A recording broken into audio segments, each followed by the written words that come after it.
Essa é a Venezuela no final dos anos 70. Enquanto o Brasil, Argentina e Chile viviam sob governos militares, a Venezuela desfrutava de liberdade e prosperidade. De fato, nessa época, a Venezuela era mais rica que a Noruega e atraía imigrantes não só da América Latina, mas também da Espanha e Portugal. Fica aí a observação para quem diz que a América Latina é pobre desde sua colonização ou por causa dela. A Venezuela era o vizinho rico do Brasil, com um poder de compra 3 vezes maior que o nosso.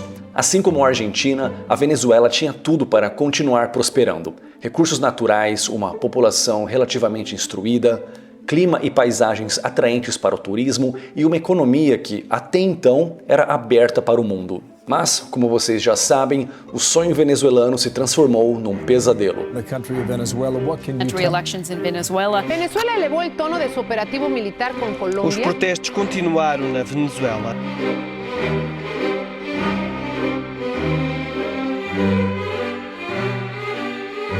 E não foi da noite para o dia. O governo venezuelano teve tempo e advertências para mudar sua trajetória desastrosa, mas escolheu aquele velho caminho das falsas promessas, que já arruinou a economia de muitos países pelo mundo. Hoje, a Venezuela não só vive num caos econômico, mas também é um dos países mais violentos do mundo em termos de homicídio, com uma taxa 30% mais alta que a do Brasil. E aí eu faço aquela pergunta que eu já fiz em vários vídeos. Como que um país tão rico ficou tão pobre? O que o Brasil pode aprender com os erros da Venezuela? O que os venezuelanos estão fazendo para tentar reverter essa situação? Descubra tudo isso e mais aqui nesse vídeo. E esse é o canal Rafael Scapella. Like e inscrição você não perde, você conquista. E eu tô rindo porque acho que com um vídeo polêmico desse eu vou conquistar muitos dislikes também. E esse vídeo é patrocinado pelo nosso curso Profissão Nômade. Trabalhar de forma remota e independente não é ilusão, é uma realidade da qual cada vez mais pessoas estão fazendo parte. Junte-se a nós e venha trabalhar com mais liberdade. Mais detalhes no final do vídeo.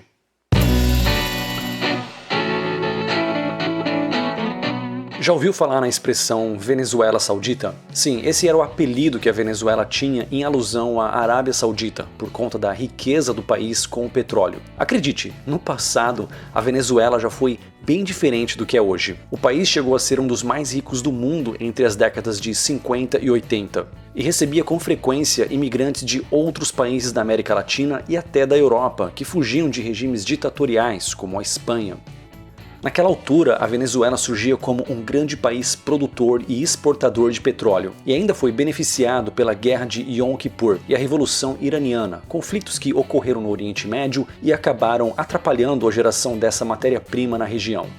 Para você ter uma ideia de quão alta era essa produção, o país já chegou a ser um dos que mais fabricavam petróleo na metade do século XX, o que não é pouca coisa. Esse poder de produção estava nas mãos de empresas estrangeiras do setor privado, o que não impediu de maneira alguma o desenvolvimento econômico da região. No ano de 1958, após a queda do regime militar de Marcos Pérez Jiménez, o país viveu as décadas mais prósperas de sua economia. Na década de 70, a estabilidade de sua moeda permitia que os venezuelanos aproveitassem as férias em Miami e tivessem o maior poder de compra de toda a América Latina. 3 vezes maior que o poder de compra dos brasileiros, por exemplo. Para Miami. Para Miami. Para Miami. Eu vou para Miami. Vamos casi. Esses turistas tinham um poder de compra tão alto que eram carinhosamente chamados de dame dos, que em português seria algo como me dá 2. Uma alusão a uma fala frequente dita por eles ao fazer compras, já que entravam nas lojas dos Estados Unidos e compravam de tudo, sem se preocupar com os preços. Quanto custa isso? Ah, tá barato, vou levar 2. Ellos nunca preguntan cuánto vale esto. Ellos siempre dicen yo quiero esto, o yo quiero lo otro, yo quiero Santa Claus, yo quiero comprar esto y lo otro. Outra forma de vermos o quão o país estava bem nessa época é olhando para o índice de pobreza, que marcava abaixo da casa dos 15%, cerca da metade da taxa brasileira da época. Where is Daddy, Mommy? We're here in the United States, and Daddy is down here in Venezuela. That's where Daddy is working, Jeff, and when he finds a place for us to live, we're going down there too. Tudo ia bem, mas o governo venezuelano já havia começado a traçar outros planos. E foi aí que tudo começou a mudar. Em 1975, os políticos venezuelanos decidiram estatizar toda a produção de petróleo do país. Com o lucro dos petrodólares saindo da iniciativa privada e parando nas mãos do Estado, o resultado foi um só: a explosão dos gastos públicos como se não houvesse amanhã. No começo tudo foi maravilhoso e a Venezuela experimentou anos de bonança. A capital, Caracas, com suas avenidas largas e hotéis de luxo, era considerada um paraíso tropical.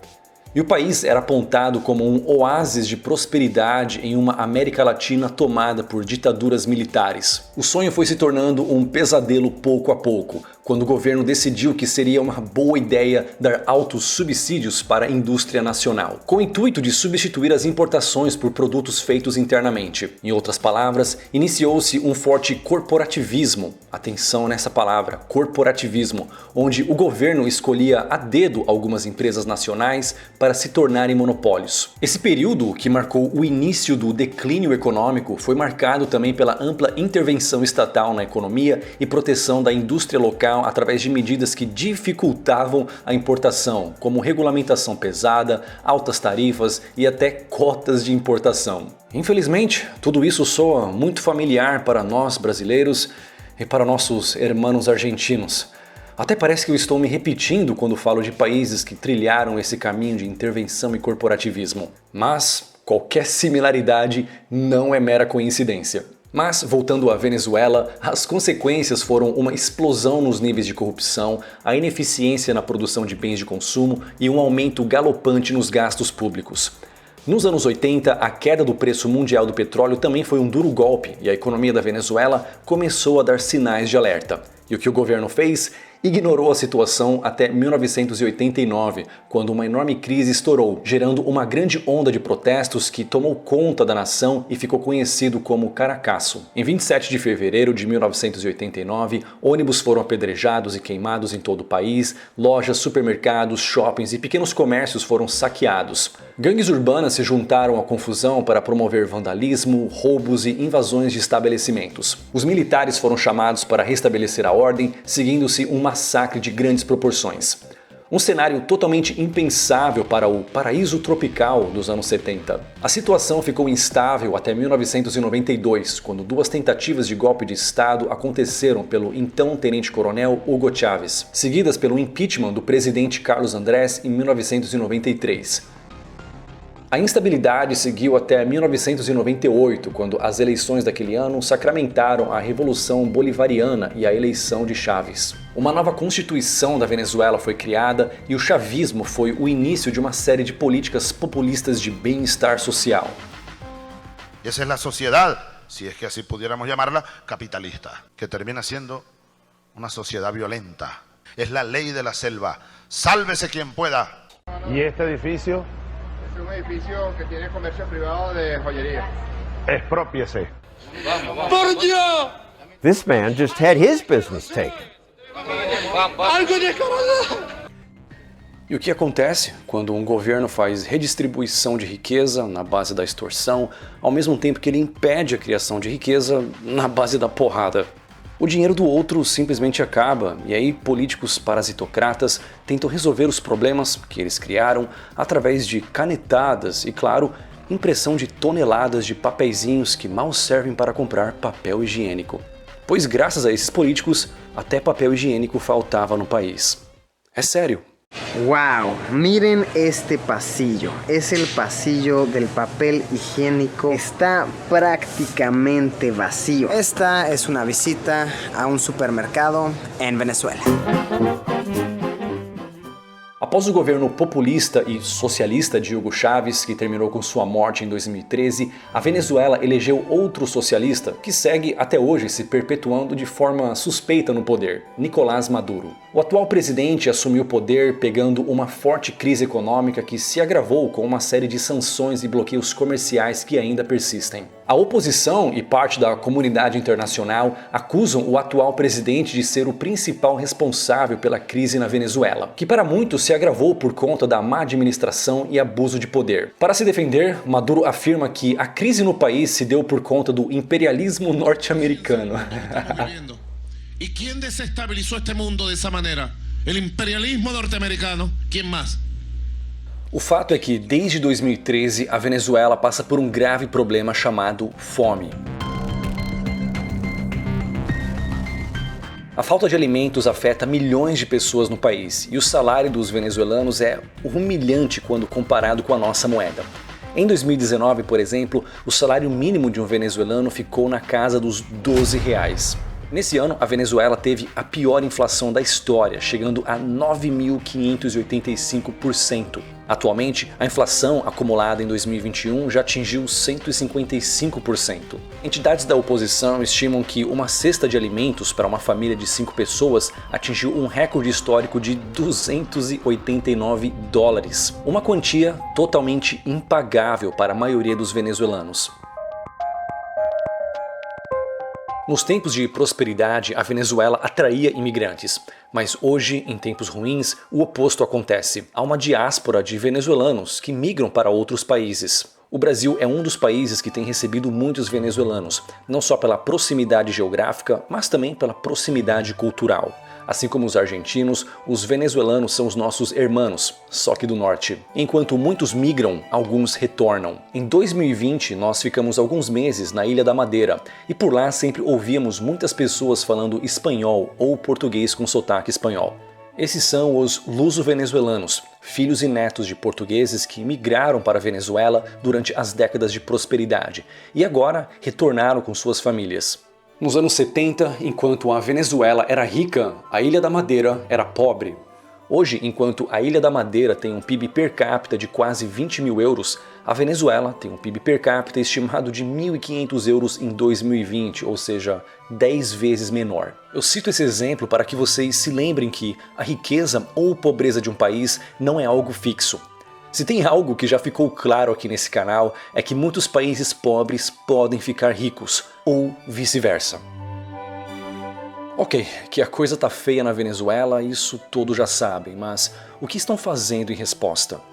Para tentar driblar a forte inflação e bloqueio econômico que o país enfrenta, a Venezuela começou a apostar em criptomoedas.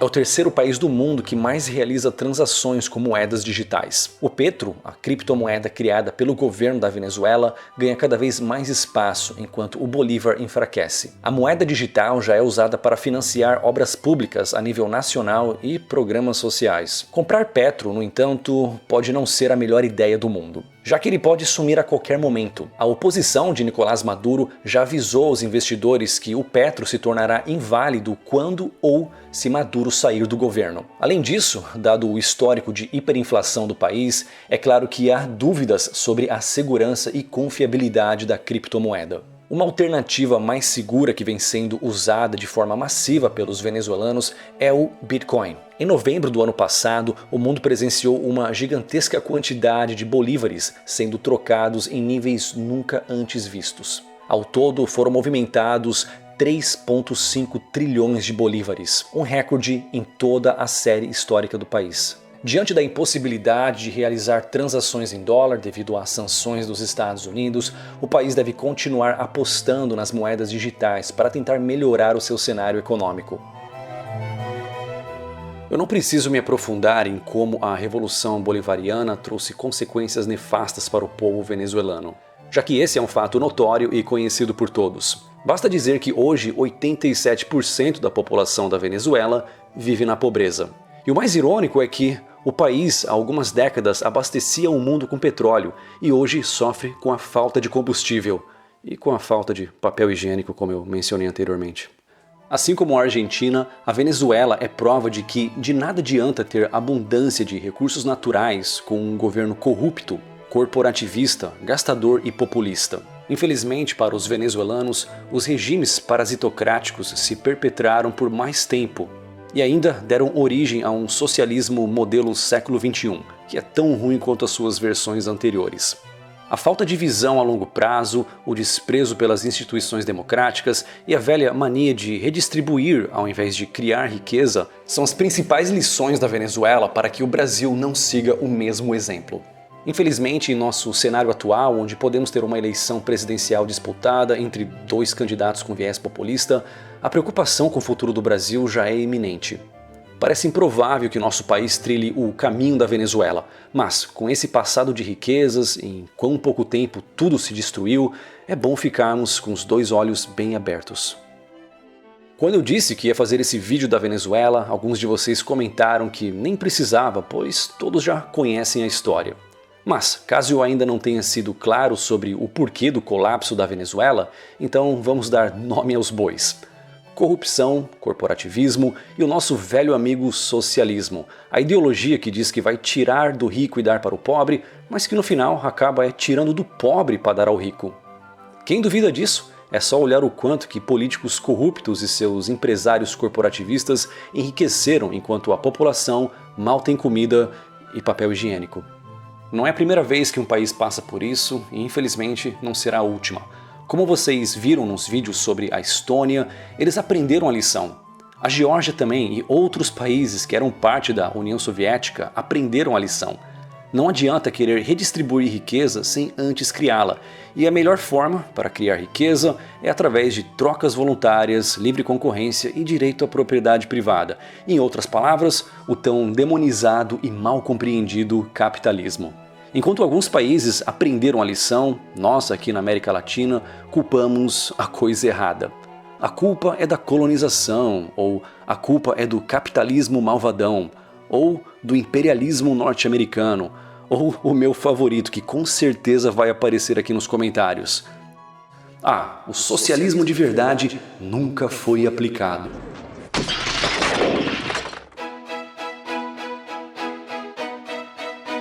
Eu trabalho online desde 2015. Nessa época, muitos achavam que isso era papo furado ou coisa de gente sortuda. Mas, após 2020, muitas pessoas, empresas e até políticos entenderam que essa forma de trabalho veio para ficar.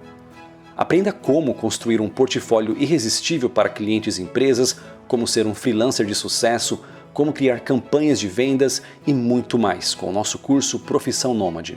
Se você não se identificar com o curso, devolvemos todo o seu dinheiro dentro do período de garantia. Então você não tem nada a perder, mas tem muito a ganhar. E agora vou deixá-los com 2 vídeos relacionados. Se você crê no mito de que os países nórdicos são socialistas, então veja esse vídeo sobre a Dinamarca. Ou, se você prefere um vídeo sobre a Venezuela do Sul, conhecida como Argentina, é só clicar nesse outro vídeo.